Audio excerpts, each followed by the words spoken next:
అందరి వస్తువు కాదు, కొందరికే పరిమితమైంది. గత కొద్ది రోజులుగా బంగారం ధర 10 గ్రాములు 1,50,000 రూపాయలకు చేరుకుంది. కిలో వెండి ధర 2 లక్షలు దాటేసింది. ఇక రానున్న కాలం కూడా బంగారం, వెండి కొనుగోలు చేయడం కష్టమేనని అంటున్నారు. కేవలం సంపన్నులకు మాత్రమే వాటిని కొనుగోలు చేయడం సాధ్యమవుతుంది. మరొక వైపు బంగారం, వెండి వస్తువులు విపరీతంగా పెరగడంతో వినియోగదారులు కూడా ప్రత్యామ్నాయ మార్గాలు కూడా ఎంచుకుంటున్నారు. 1 గ్రామ్ గోల్డ్ ను ఎక్కువ మంది కొనుగోలు చేస్తున్నారు. మరొక వైపు పెట్టుబడి పెట్టేవారు సైతం బంగారం, వెండిపై కాకుండా మరొక చోట పెడుతున్నారు. బంగారం ధరలు మరింత పెరిగే అవకాశం ఉందని బులియన్ మార్కెట్ అంచనా వేస్తుంది. బంగారంతో పాటు వెండి ధరలు కూడా పెరుగుతాయని అంటున్నారు. దానికి తగినట్లుగానే ప్రతిరోజు బులియన్ మార్కెట్ లో ధరలు పెరుగుతూనే ఉన్నాయి. బంగారం ఇక కొందరికే సొంతమా అన్న ఫీల్ కలుగుతోంది. బంగారం ఒక రకంగా మధ్యతరగతి వాసులకు కలగా మారే అవకాశం ఉంది. ప్రస్తుతం బంగారం ధరలు విపరీతంగా పెరగడానికి అనేక కారణాలు కనిపిస్తున్నాయి.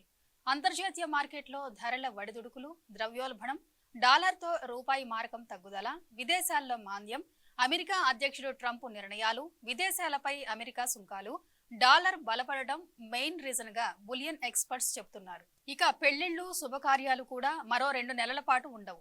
మూడమి నడుస్తూ ఉండడంతో బంగారం, వెండి ఆభరణాల కొనుగోలు మాత్రం ఈ 2 నెలలు ఉండవు. అయితే ఈ రోజు దేశంలో బంగారం ధరలు భారీగా తగ్గాయి. వెండి ధరలు నిలకడగా ఉన్నాయి. 10 గ్రాముల బంగారం ధరపై 930 రూపాయలు తగ్గింది. ఉదయం 6 గంటలకు హైదరాబాద్ బులియన్ మార్కెట్ లో నమోదైన బంగారం, వెండి ధరలు ఇలా ఉన్నాయి.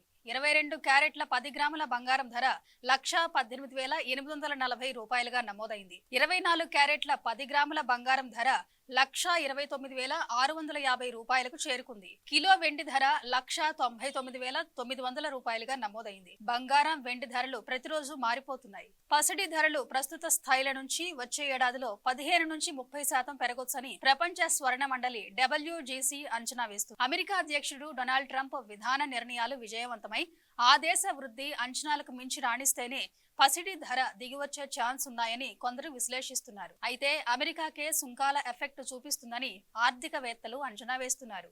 ఈ ఏడాదిలో ఇప్పటికే పసిడి ధర 53% పెరిగింది.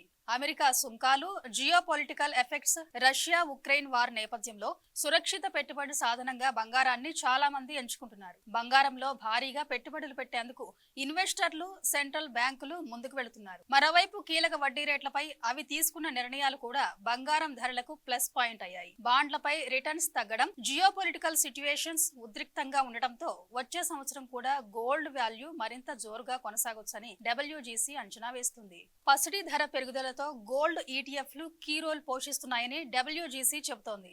ఈ ఈటీఎఫ్ ఫండ్లు భారీ పరిమాణంలో పసిడిని కొనుగోలు చేయడం వల్ల పసిడి ధర పెరుగుదలకు కారణమవుతోందని WGC చెబుతోంది.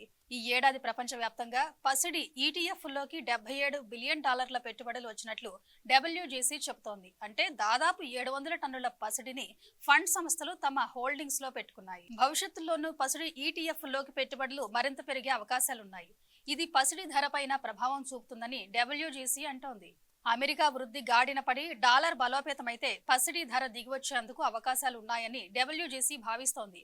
అప్పుడు పసిడి ఈటీఎఫ్లో నుంచి పెట్టుబడులు ఉపసంహరణ జరిగి ఈక్విటీలు, బాండ్లలోకి వాటిని మదుపర్లు మళ్లిస్తారని అంటోంది. దాంతో బంగారం ధర 5 నుంచి 20% వరకు దిగిరావచ్చన్నది తమ అంచనాగా WGC లెక్కలేస్తోంది. గత 50 ఏళ్లలో ఈ స్థాయిలో బంగారం పెరుగుదల నమోదు కాలేదని బులియన్ వర్గాలు కూడా భావిస్తున్నాయి. ఇంకా వేగంగా బంగారం పెరిగితే మధ్యతరగతికి అందని ద్రాక్షే అవుతుంది. Thank you for watching. Don't forget to subscribe. Stay connected to Khyati connects.